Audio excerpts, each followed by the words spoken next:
Hey friends, I am live on location here at Nuweiba Beach in Egypt. It's in the Sinai Peninsula. In case you didn't get from previous shows that I've recorded, we're actually doing a tour of the Exodus route, including and through the real Mount Sinai in Saudi Arabia, and then up into Israel. So it's just a fantastic I guess, journey for us here. It's very much a spiritual adventure. I came here with my son Jake, who is behind camera right now, but I'm also here with Andrew Jones. He's the one who's Yes. leading the tour. So great to have you guys on my tour. Wow. Yeah. Well, it's even better to have you. I know that you've got some great. I guess you've got some past experience with Ron Wyatt, who really popularized many of the locations that we're looking at. I mean, you could almost call this the Ron Wyatt tour Correct. of Yeah, we're Egypt looking and at the Exodus route. we're looking at his sites that he actually first proposed before anyone else, and we're checking out the Exodus route, and then the different camping sites, and then the real Mount Sinai in Saudi Arabia. Yeah. In fact, earlier today we looked at a pillar that's right, I think, on the other side of the camera from where you're looking at right now. Yeah, it's right over there. You can actually see the Okay. corner. I'm sorry. It's over that way, and you can Yeah. kind of see it from here. But it's a pillar that Ron Wyatt discovered. He said there was a matching one just behind us, over on the opposite side. Now, if you look beyond the Red Sea, which is directly behind us, you will see Saudi Arabia, the mountains of ancient Midian. And that is where Mount Sinai is. That's where we'll be next week. Yes. And so we'll record something there as well. But it's just a fantastic thing. And one of the interesting things, Andrew, is that there's actually an underwater pathway directly Yes. behind us. If you go a little bit that way or a little bit that way, it gets so deep that you can't cross the Red Sea. But there just happens to be an underwater pathway right here leading into Midian. Just happens to be. Yeah, it just happens to be. It's Yeah. like God made it that way, right? Yeah, it's amazing because this is the only spot on the whole Gulf of Aqaba, which we believe to be the Red Sea, that has all the correct elements to make it happen Yeah. here. The underwater walkable path, surrounded by mountains here, so they're stuck on this beach. A beach that's large enough to hold the Israelite and their sheep and flocks, and then the armies of the Egyptians.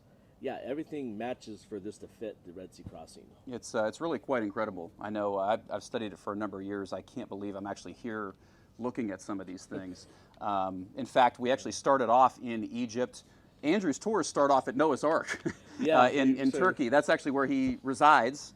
Yeah. And so he's got a whole tour. In fact, how can people be a part of this if they want to jump into this particular tour? How often do you do it? How do they sign up for one? Well, they can go to discoveredsinai.com, and that website they can see the future dates. We usually do late fall to early spring tours for Egypt and Saudi Arabia due to the heat.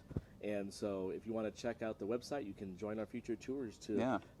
Mount Sinai and the start of the Exodus from Goshen to the Red Sea crossing. And you can also just do a certain leg if you want. Yeah, Right. yeah, I mean, exactly. You don't have to do you could both. do You can a do portion one of or it. the other. If you start from Noah's Ark and go all the way, because That we're going one to we- Israel. I mean, it takes over a month to Yeah. go all the way through. But this is the first time we've offered a large tour like that, which is 35 days. But you can do like different portions, as you said. Yeah, And so hopefully next fall we'll do this again. We only do it, hopefully it'll be once a year, where we do the whole thing from Noah's Ark to Mount Sinai to the Promised Land. Yeah. And we've got a group of, I think is there about 15 of us maybe? Here there's 14 of us, and then in Saudi Arabia we'll have almost 30. Okay. So- Yeah. So we're looking forward to that. And earlier today, I preached a message down the way here. It was actually at the location where Ron Wyatt did a lot of his scuba diving and finding of ancient coral formations in the shape of ancient Egyptian chariot parts. So if you ever research any videos on that, that was where he did it. And I did a little teaching on basically this idea that stuck makes saved. Stuck makes saved. And it came in part from basically Exodus chapter 14, where you see God telling the Israelites to, when they came out of a location here called Pi Hahiroth, which we think may be directly behind the camera.